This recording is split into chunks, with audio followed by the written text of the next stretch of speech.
I'm definitely excited to show Vancouverites what Filipino food and flavors are all about. I think compared to different cuisines, it's definitely less known or less explored.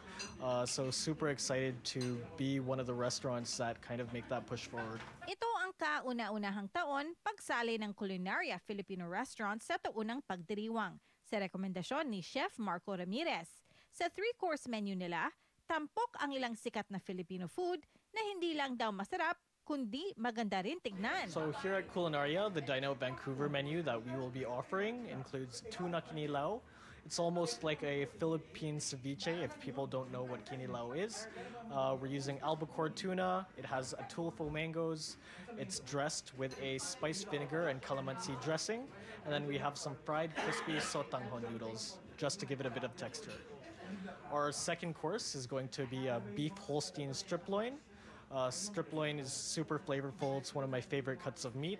It gets served with a calabasa or squash puree and pickled king oyster mushrooms, pickled in the same way that you would kind of have achara. And then for dessert, we actually have 2 desserts. One that you'll enjoy here at the restaurant, puto bongbong. So it's steamed rice cakes, and then it gets served with a coconut brown butter streusel and a coconut whipped cream. Bukod dito, nakipag-partner din ang restaurant sa Filipino-owned Lee's Donuts para bumuo ng isang eksklusibong donut na ginawa para lang sa Dine Out Vancouver. This yeast shell donut is going to be filled with a leche flan curd, and then there's a piece of leche flan on top. Ang Dine Out ngayong taon sa gitna ng isang bagong ulat ng Restaurants Canada kamakailan na nagsabing maraming restaurants sa British Columbia ang nakakita ng pagtaas sa negosyo dahil sa federal GST holiday. Anila, maraming eateries sa probinsya ang nagulat ng 12% increase sa traffic mula December 14 hanggang 27 kung ikukumpara sa parehong panahon noong 2023.